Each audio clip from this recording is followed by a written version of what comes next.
This is the final section of domestic violence. Here are examples of direct questions that you can ask your patient.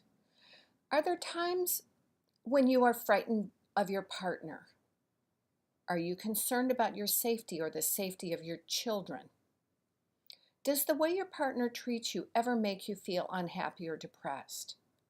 And I think there may be a link between your illness and the way your partner treats you. What do you think about that? The only one of these questions that is open-ended is the last one. But one question leads to the next based on what the person says. So keep asking. Put these type of questions in your arsenal in case you ever deal with a patient who you suspect is a victim of domestic violence. How do you respond? Well, first of all, listen and listen attentively. Be truly concerned. You may be the first person that this victim has ever actually listened and paid attention to what she had to say. And being listened to is actually empowering to the person who has been abused. Communicate that you believe in what she is saying. Say things like, "That must have been very frightening for you." Validate with her that the decision to disclose is the right thing to do. When you end up taking the person into the room where they're going to actually encounter the physician or the nurse practitioner, with a kind touch, let her know that you understand it must have been very difficult for her to talk about this, and that you're glad that she was able to tell you. Emphasize the unacceptability of violence, and the next slide is going to show you what not to say. And also let her know that no matter what she has done or who she is, she does not deserve to be treated this way. So here are some statements that you should not say. Things like, "Why do you stay with a person like that?" Inside, you may be screaming when she's telling you of the different things that have been done to her. And number one, she never told anybody. And number two, she doesn't want to leave him because, after all, he is her support. He is her lover.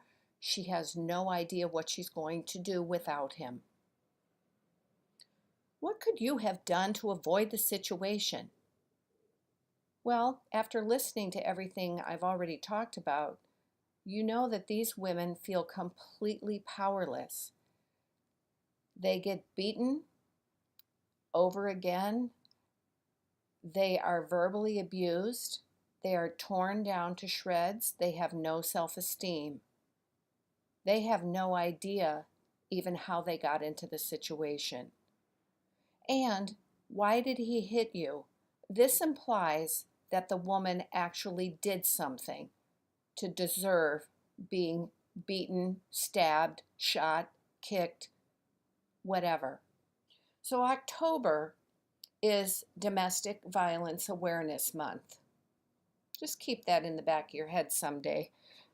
In October, after nursing school, you may participate in some activities to decrease the incidence of domestic violence. You need to assist this patient with safety measures. Does she feel safe going home after the appointment? If not, we need to direct her to a domestic violence shelter within her neighborhood. Are her children safe? We have to get the children away from the environment. You also want to give her strategies for being able to exit the building without her partner finding out, just in case. If the immediate safety isn't an issue, what about her future safety? Does she have a plan in case things get completely out of control? She needs to have emergency phone numbers nearby.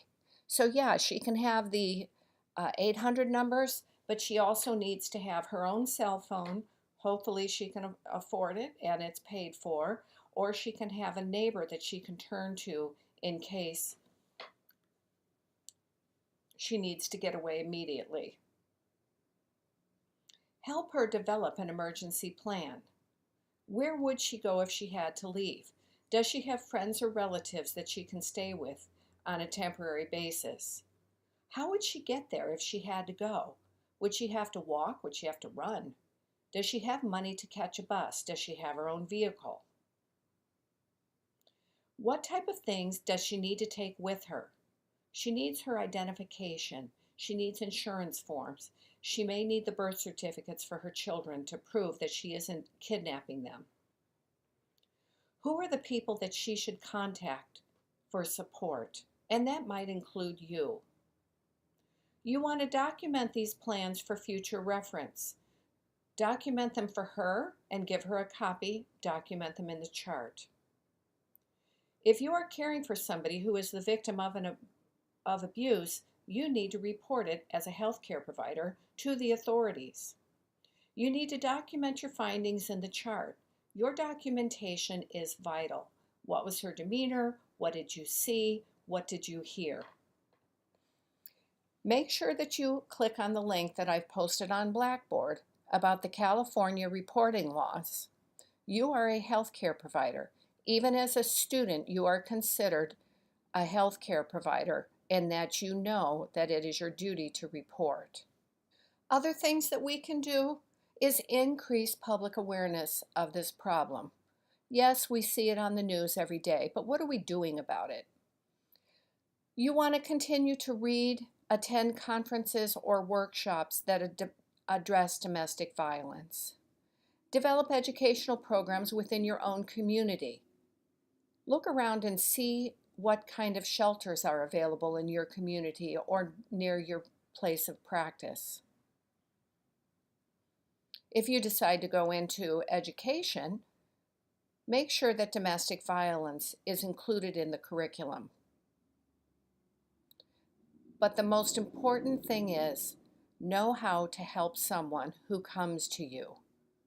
Remember how your family, your friends, your colleagues are coming up to you about their medical problems because, after all, they know you're a nurse, even though you don't have a license yet. Well, be open and available in case they come to you reporting that they are a victim of some form of abuse. So this ends the lecture on domestic violence.